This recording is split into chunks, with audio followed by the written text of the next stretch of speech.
জয়গুরু। আজকে 1 জুলাই 2024 সাল। আমরা আছি এখন চুয়াডাঙ্গা জেলার আলমডাঙ্গা উপজেলার বেলগাছি ইউনিয়নের কেদারনগর গ্রাম, যেটা আমার নিজের গ্রাম। এই বৃষ্টিময় সকালে দাঁড়িয়ে একটা বিষয়ে আমি কথা বলতে চাচ্ছি। ছাত্রজীবনে আমরা বিপরীত শব্দ পড়েছি, ভালো মন্দ, আলো অন্ধকার, ন্যায় অন্যায়। বিপরীত শব্দগুলো এরকম না গত বলি, ঠিক এরকম মোমেন কাফের বিপরীত শব্দ। তাহলে এখন যদি আমাদেরকে মোমেনের সংজ্ঞা বুঝতে হয়, তাহলে কাফেরের সংজ্ঞা বুঝতে হবে। তো সেক্ষেত্রে কোরআন গবেষণা করে আমি দেখলাম যে সূরা বাকারার 34 নম্বর আয়াতে বলছে যে যখন আদমকে সেজদা করতে বলা হইল, তখন ফেরেশতারা সেজদা করে মুমিন হইল, আর ইবলিস সেজদা না করে কাফের হইল। আদম সেজদা গ্রহণ করে মুমিন হইল। আদম যদি সেখানে ওই সেজদার বিরুদ্ধে যেত, তাও কিন্তু সে কাফের হয়ে যেত। তার মানে আমাদের সার্বক্ষণিকভাবে আল্লাহ পাকের হুকুম, যেখানে সেজদা করো সেই সেজদার মধ্যে, সেই আদম সেজদার মধ্যে অনুকূলে থাকা, সেই আদম সেজদার পক্ষে থাকা, তাহলে আমরা মুমিন হচ্ছি। আর আদম সেজদার বিপক্ষে গেলে কাফের হয়ে যাচ্ছে। এখন আমরা যারা কাফের এবং মুমিন দাবি করছি, মানে মুমিন এবং কাফেরের পরিচয় নিয়ে ব্যাখ্যা বিশ্লেষণ করছি, তাহলে আমাদেরকে সূরা বাকারার 34 নম্বর আয়াতটাই তো যথেষ্ট, রাসেল। তাহলে ওখানে গিয়ে দেখা গেল কি, আদম কাবাই আল্লাহ সেজদা করতে বলল। এই হুকুমের পক্ষে, আদম সেজদার পক্ষে যারা থাকলো তারা মুমিন, আর যারা এই হুকুমের বিরুদ্ধে গেল তারা কাফের হয়ে গেল। যেমন ওখানে আদম সে ওই হুকুমের পক্ষে ছিল। যদি ওই হুকুমের পক্ষে না থাকতো তাহলে কিন্তু সে সেজদা গ্রহণ করতো না। যেমন তুমি একজনকে সেজদা করতে যাচ্ছ, সে সেজদা গ্রহণ নাও করতে পারে। তাহলে যে লোকটা সেজদা গ্রহণ করছে, তাহলে সে সেজদার পক্ষে। তো আদম তো ওই সেজদার পক্ষে ছিল, আর আল্লাহ হুকুম করছে, তাহলে আল্লাহ ওই সেজদার পক্ষে ছিল। ফেরেশতারা সেজদা করলো, ফেরেশতারা আল্লাহর ওই সেজদার ভিতরে পক্ষে ছিল। তাহলে যারা আদম কাবাই সেজদার পক্ষে আছে তারা মোমেন, আর যারা আদম কাবাই সেজদার বিপক্ষে অবস্থান করছে তারা কাফের। তা আজকে যদি বর্তমানে ইনক্লুডিং এই পরিস্থিতিতে আমি জিজ্ঞাসা করি যে কাফের মোমেনের পার্থক্য বিষয় নিয়ে যারা বর্তমানে 5 ওয়াক্ত নামাজ, রোজা, হজ, যাকাত করে মুমিন দাবি করছে, তার কাছে জিজ্ঞাসা করি তুমি কি আদম কাবাই সেজদাকারী কিংবা এই সেজদার পক্ষে? বলছে না না না না, আমি আদম কাবাই সেজদার বিপক্ষে। তো শয়তানও আদম কাবাই সেজদার বিপক্ষে, তুমিও আদম কাবাই সেজদার বিপক্ষে। তো তুমি মুমিন হলে শয়তানও তো মুমিন হয়ে যায়। এই তো কথা রেজাল ভাই।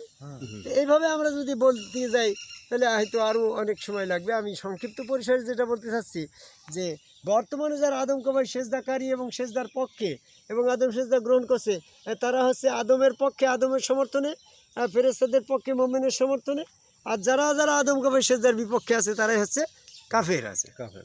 তাহলে আমাদের এই যে নামাজ পড়া, রোজা করা, হজ করা, যাকাত করা, এই তো মুমিনদের জন্য ফরজ। আমি কোরআন গবেষণা করে দেখলাম কোনো জায়গায় বলে নাই যে হে মানুষ তুমি সালাত কায়েম করো, বলেছে হে মুমিন তুমি সালাত কায়েম করো।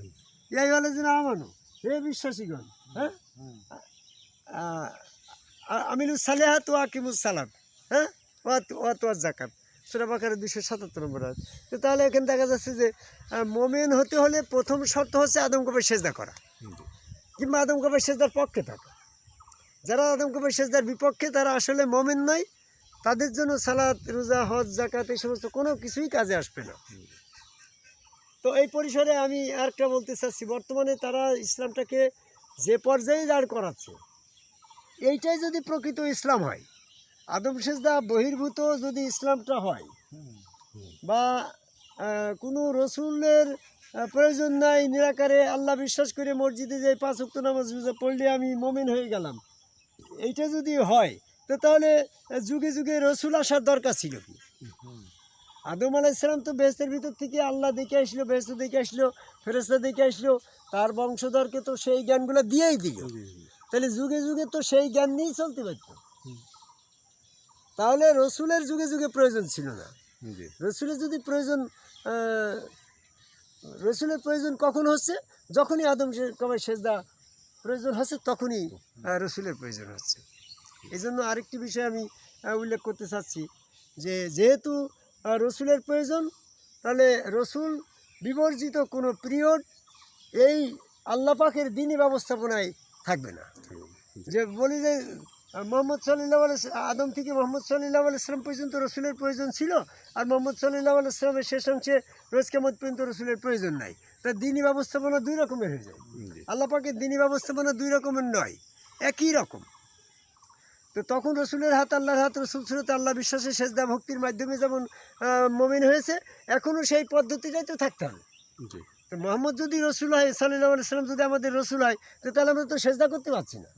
তাহলে সেজদা না করতে পারলে তো আদমকে ভাই সেজদার পক্ষে থাকলাম না বিপক্ষে থাকলাম, এটা তো কোনো জাস্টিফিকেশন হচ্ছে না। তাহলে এখন এই জন্য আমাদেরকে এই বিশ্বাসী হতে হবে। রসুল বাবু আদমকে ভাই সেজদাই হচ্ছে মমিন হওয়ার পথ, আর আদমকে ভাই সেজদার পক্ষে থাকা মমিন, সেজদা করা মমিন হওয়ার পথ যদি হয়, তাহলে রসুল ব্যবস্থাও সার্বক্ষণিক থাকা লাগবে, হতে পারে। তাহলে এই জন্য আমরা বলতে চাচ্ছি যে মোমেনের সংজ্ঞাটা নিতে হলে কাফেরের সংজ্ঞার কাছে যেতে হবে। কাফেরের বিপরীতটা আছে মোমেন। তাহলে আদমকে ভাই সেজদা না করা বা আদমকে ভাই সেজদার বিরুদ্ধে থাকা কাফেরের পরিচয়, আর আদমকে ভাই সেজদা করা, আদমকে ভাই সেজদার পজিটিভ থাকা মোমেনের পরিচয়। যদি কেউ আদমকে ভাই সেজদা করতে গিয়ে আল্লাহ এবং রসুলকে পৃথক করে ফেলে, হ্যাঁ, তাহলে সেক্ষেত্রে আল্লাহর অস্তিত্বের সাথে রসুলের অস্তিত্বগতভাবে সেপারেশন হয়ে যায়, দ্বিতত্ত্ববাদ এসে যায়। সেক্ষেত্রে আল্লাহ পাক কোরআনে কি বলছে? সূরা নিসার 150 নম্বর আয়াতে বলছে, ইন্নাল্লাযিনা কাফারু ওয়া উরিদু ফাররিকুন বাইনাল্লাহি ওয়া রাসূলি। কাফের তো তারাই যারা রসুল থেকে আল্লাহকে সেপারেট করে, দ্বিতত্ত্বে নিয়ে যায়। ওখানে একত্ববাদ আসবে। রসুলের হাত আল্লাহর হাত, রসুলের পা আল্লাহর পা, রসুল শুরুতে আল্লাহ, সূরা আল ফাতির 10 নম্বর আয়াত। এখানে একত্ববাদে আনতে হবে। আজকে যারা আমাদের আদমকে ভাই সেজদার বিরুদ্ধে যত কথাই বলছে, মূল কথা হচ্ছে যার যার গুরু তার রসুল, রসুল সুরতে আল্লাহ বিশ্বাসে ওই সুরতে একত্ববাদে নিয়ে এসে আল্লাহকে সেজদা ভক্তি, এডি হচ্ছে মানুষের মুক্তি। এই পথে আসলে যারা, তারা মুমিন, আর এই পথের বিরোধিতা যারা করলো তারা কাফের। যেমন অনেকেই বলে যে এটা ফেরেশতাদের ভিতরে সীমাবদ্ধ, মানুষের ভিতরে না। তো মানুষের ভিতরে যদি না হয়, তাহলে আদম তো মানুষ, সে সেজদা গ্রহণ করলো, তাহলে সে সেজদা সংশ্লিষ্ট হয়ে গেল না? তাহলে আমরা যারা আদম সেজদার ভিতরে পজিটিভ আছি, তারাই হচ্ছে আদম আলাইহিস সালামের বংশধর, মুমিনত্বের ভিতরে আছে। আর যারা এই সেজদার বিপরীত দিকে চলে যাচ্ছে, তারা ইবলীসের অনুসারে কাফের। তাহলে পৃথিবীর সকল মানুষকে আমি এই আদমকে ভাই সেজদায় একমাত্র মুমিন হওয়ার পথ, এখানে আসার আহ্বান করে এই চুয়াডাঙ্গা জেলার আলমডাঙ্গা উপজেলার বেলগাছি ইউনিয়ন কেদারনগর গ্রাম, যেটা আমার নিজ গ্রাম, এখানে দাঁড়িয়ে পৃথিবীর সকল মানুষকে দ্বিধাদ্বন্দ্ব ভুলে গিয়ে কোরআন ভিত্তিক মোমেন হওয়ার জন্য সূরা বাকারার 34 নম্বর আয়াত এবং সূরা নিসার 150 নম্বর আয়াতের প্রেক্ষাপটে কাফের মোমিনের সংজ্ঞায়িত হয়ে তার বিপরীতটাই হচ্ছে মোমেন। মোমিন হওয়ার, আদমকে ভাই সেজদার মাধ্যমে মোমিন হওয়ার আহ্বান করে আমার কথা শেষ করি। জয় গুরু।